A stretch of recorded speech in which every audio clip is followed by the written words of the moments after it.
Welcome back to Questing Beast. I'm Ben. Today I thought we'd take a look at something a little bit unusual for my channel. This is Sorcery Contested Realm.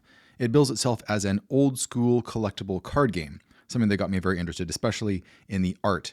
I picked up a booster box of this for myself because I thought it looked interesting, and the creators discovered that I had liked it, and they sent me 2 more boxes, which was very nice of them, but not something that I expected.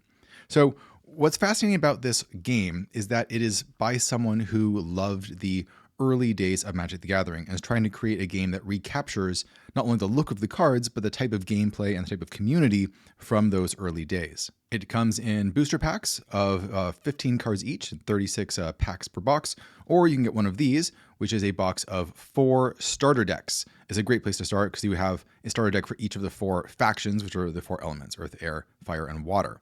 I'll be giving away a copy of this actually because I have an extra one to a random person who is subscribed to the Questing Beast newsletter. Links down below. So what is it about this game that makes it an old school collectible card game? Well, there's a number of different features here. One of the most obvious is the art style. So the creators of the game have a very particular, very stringent policy for all of their art.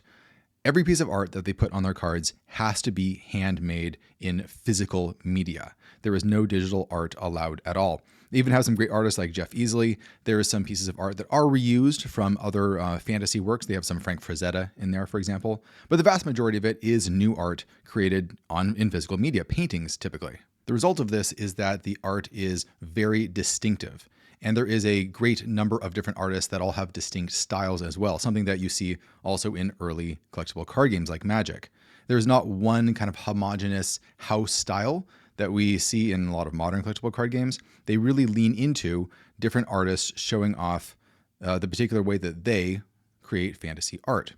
And so that means you do get a variety of stuff. Some of it's not that great. Like this is, it's okay. But there's some that is really, really good as well. The art by Dan Seagrave is one that I like a lot.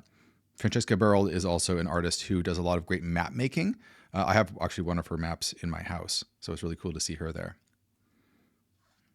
I'll just flip through some of my art here. Here's a foil card. The neat thing about the foil cards is that when you go to the back, it's a full art version of that. So that's true with every one of the foil cards. Really, really beautiful stuff. Outback Strider, Scavenging Fiend. Here's Dan Seagrave stuff. I think in general, he's probably my favorite artist in here. Brian Smith is really good too. But you get that sense of picking out your favorite artist and enjoying their particular style and everything feeling very eclectic, which is kind of refreshing when it comes to collectible card games. Here's one of the rarer cards at the back, Warp Spasm. So this is a piece of licensed art from Ian Miller, who did a lot of work for Games Workshop. Another thing that makes it a old school collectible card game, and something that kind of reminds me of old school D&D actually, is the way that the card text is often very short and often very flavorful. It doesn't go into have a lot of like intense definitions and long detailed text for exactly how all the mechanics work. A lot of times it just generally suggests how the card is going to work, and it's really up to you to interpret that to some degree. Now, if you want more detailed interpretations, you can go online and look up the cards and get more specific rulings. But a lot of the cards have the flavor baked into their rules text. A good example of this is a card, I don't know if I actually have it, but it's like a giant frog, and its a text is something like, this frog swallows a other creature that's here and carries it around in its mouth, right? Which is, you can see how a giant frog would do that. How exactly does that work out mechanically? Well, once you play the game, it's pretty clear what that means, but there's certainly going to be edge cases and things that you and your opponent can discuss, how you're going to make a ruling on how that's going to work. And then house rules begin developing over time. Now, that approach is not going to be for everyone. Some people really like the clockwork mechanisms of CCGs and making them work exactly the way that you want them to work. But other people enjoy the more relaxed, more open-ended approach. And that's something that I, in particular, really appreciate because there's a give and take here. If you want to have really intense technical text, then you are going to be, a lot of people aren't going to be as interested in that, and they're going to be put off by it. They're not going to want to play the game.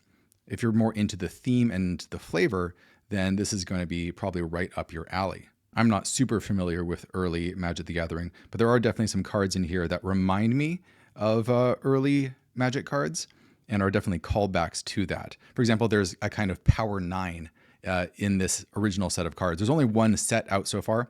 The creators are planning to do just one set per year, which I think is a really great strategy. It allows people to really dig into the set and really enjoy it, and makes each new set an event rather than just a treadmill that you always have to keep up on. But there's just a lot of love for early Magic in here, and the little Easter eggs are really fun to see. One of my favorite things about the game is actually its rarity structure and how that rarity structure ties into deck building. So there's 4 levels of rarity: ordinary, exceptional, and then you have elite, and then unique. But really these can be thought of as common, uncommon, rare, and legendary if you're going to use Magic's terms. And the fun thing about it is that in terms of common cards, you're allowed to have 4 copies of a common card, or ordinary card, whatever you want to call it, in your deck. What's the next step up? Uncommons or exceptionals. You can have 3 copies of one of those cards in your deck. And then for rares, 2 copies. And then the legendary or unique ones, only 1 copy of them per deck. So what does that mean for collecting? It means that when you accidentally pull a really good unique card, you're done with collecting it. You can only have one of those in your deck, so you're done. You don't have to continue chasing those and spending tons and tons of money to get a full set of 4. That is really remarkable, and I think it's really good for the game in general. Not only does this rarity structure really bring down the stress of spending tons of money to try and collect everything, but it affects the deck composition in a way that makes it much more viable for new players to compete. Because if your deck is going to be mostly commons and uncommons, which is what you want for deck consistency, then a new player who has a relatively small collection is going to have at least a fighting chance against a player who's been in this for a long time and has all of the cards. Because although the advanced player might have a lot more powerful uniques and stuff, they're not going to have the whole deck full of them. That's just not going to be possible. It'll make for a bad deck. So that turns the game into much more of a strategy game where how you play it tends to be more important than the way that your deck is built. There's much less of a pay-to-win aspect to this than in plenty of other collectible card games. So let's talk a little bit about the structure of the game itself. In this game, you are a wizard, and you are fighting another wizard using a repertoire of spells and creatures. Sounds familiar, right? You even have 20 life that you're trying to whittle down. The big difference, though, is that this is a very positional game versus something like Magic. In the game, you play the game over this big grid. So you have a playmat oftentimes, so you don't really need one, that is 5 by 4 and these big open squares. And you and your opponent sit on each side of it. Your avatars, whichever one you pick, starts in the middle of your side. And you can play sites, which are, lands or locations. And the interesting thing about these lands or locations is that they play these onto the actual squares of the grid. So as you play the game, a world slowly gets built. And the world is going to look different every time. Each of these lands that you play is going to not only give you mana, but it's going to give you a new location that your characters can move through, because your creatures will slowly move over time. If you want to win the game by damaging your opponent's life or bringing it down to 0, you can attack their avatar directly by marching your characters over to them and hitting them over the head, but more likely you're going to be attacking their lands. And the opponent can defend their lands if they have a creature there or nearby who can run over and intercept. So the game is much more about where your creatures are, positioning them in the right place for defense and getting them ready to strike the opponent at just the opportune time. There's much more of a chess aspect to the game than in something like Magic, where exactly what is happening is a little bit more abstract, right? Like in Magic, you have all of these lands, but where are they exactly? Well, that's a little hard to say. And you have all these creatures, but their position doesn't really matter. And which creatures attack which creatures is kind of up to your opponent because they decide who blocks you. Whereas this works in a much more intuitive fashion, I find, where it's easier to teach people, where things, the rules in general, work the way you expect the rules to work, which is something that I'll talk a little bit more about that, because that's one of its most interesting features, the way that the game is very concrete and very literal with the way that it uses its mechanics. Here's some really cool sites, though. The Vaults of Zul, Cloud City. So here's a really cool one. Once on your turn, the site may fly to a nearby void. A void just being a location that doesn't have a site in it yet. So this is a site that can actually fly around, and I presume carry characters with it. The Kingdom of Argartha, Vesuvius, the Great Wall, Smokestacks of Knack, Donnybrook Inn. Anyone may cast minions here, and they may do so for 1 mana less. So you may play this location, but your opponent can also play creatures there because it's a starting tavern like in D&D. Here's a really fun one, River of Flame, another great piece of Ian Miller art. Fire Spellcaster. So this is a location, but it can cast spells like a spellcaster. Maelstrom is a really fun one too. At the start of your turn, you may pull in each minion in this body of water 1 step, because all of the sites that are water that are connected to each other count as one body of water. So it slowly sucks in creatures in that body of water towards the Maelstrom. I should also point out that the game manages to solve Magic's mana screw problem by having a completely separate deck just for the sites. So when you draw cards, you can choose which deck to draw from, meaning you get sites when you want them and you don't get them when you don't want them. So you always have the amount of mana that you decide that you want. But I was talking before about the concreteness of this game. So the way that the game works is that most of the mechanics are really intuitive, I find. So let's say that there's a creature that has a burrowing ability. What does burrowing do? In other games, it would have a whole list of mechanics associated with it. In this game, what it means is that if it burrows, you just put it underneath the site. It is now burrowed underneath it, and it can now go from site to site underneath them, burrowing through the ground. It does exactly what you think it would do. If a card can submerge, that means that it can dive underwater, and underwater is a completely separate zone from above water. So you can have underwater battles going on while there are above water battles happening above them, and they don't necessarily interact with each other. Here's another fun card I just want to point out, the Elite Giant of Monumental Proportions, a mountain giant. His ability is that he occupies 4 locations, right? It's just one little line.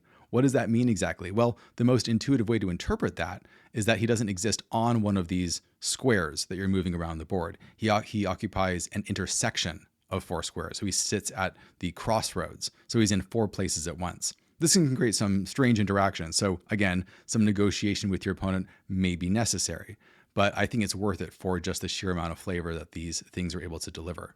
Because the battlefield that you're playing is an actual battlefield filled with real places, you're able to inject just so much more flavor into the mechanics of the game. Like there's a site that's like a portal through the void or something like that. And it's a location where if your characters go to this site, they can then move from that site out into the void, into the empty spaces where there aren't any sites, and then to another, eventually, after traveling around there, to another site in the opponent's realm where they thought that you weren't able to get to yet. Stuff like that, where because everything is literal, then it feels much more like you're playing out a fantasy epic. Because things aren't just constrained to, we're just 2 wizards fighting over this little area. We're actually fighting a war with actual spells and creatures, and things are moving from place to place. Another really fun item that I've seen before is this rolling boulder. It's like a artifact that you can pick up. And if it's sitting on the board somewhere, then a character can push it. And if it's pushed, it moves in a straight line in that direction to the edge of the board, hitting everything in its path. And then someone else can hit it from there and into a different direction. So you start playing this game of, rolling boulders from one corner of the board to another, smashing things in its path. There's a way that this game generates stories that I think is really remarkable and something I haven't seen very often. It reminds me a lot of Dungeons and Dragons in that way, in that when you have all of these random pieces, so here we go. This bullfrog swallows another target minion here. He carries it disabled in his belly until he leaves the realm. I love how he just says in his belly. I assume that just means you put the guy underneath him, but you can do whatever you want with that. Like I was saying, like D&D, this thing takes random pieces, random sites, random creatures, locations, items, and it throws them into this blender where you and your opponent don't know how things are going to shake out. And it's not just because the mechanics interact in unusual ways. It's because you're playing on not even 2-dimensional, you're playing in a 3-dimensional space because you can be above and below sites. And that's going to create unique situations that are really hard to replicate. Things that you would never expect to happen are going to happen.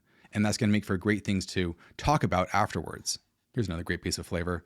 This constrictor may take a step, then it constricts target minion here and carries it disabled, right? It constricts, that's not a special mechanical keyword. It's just a piece of flavor, and you would decide what it means. I assume it means it's again, attached to it. That's what I would do.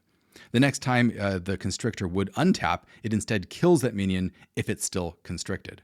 My experience has been by the time you finish playing a game of this, you felt like you have not just played a game, you felt like you have told the tale of a particular world or of an era where armies clash from one side to the other and wizards cast enormously powerful spells, and the world changed because locations can move, they can be destroyed, all sorts of crazy stuff can happen.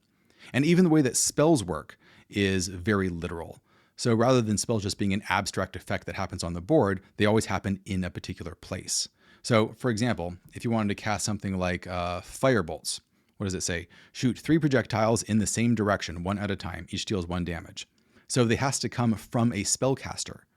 So your avatar is always a spellcaster, so you can always use them to fire firebolts. But if you have other creatures around the board, or like that River of Flames site that I showed you earlier, that's also a spellcaster, it can fire these firebolts. So everything has a particular place that it's happening in. Everything is rooted in this world rather than in the abstract. Like a good game of old school D&D, Sorcery seems to be a game of shenanigans. It's about analyzing the stuff that's in front of you and seeing opportunities for something crazy to happen, and then doing it just because it's funny.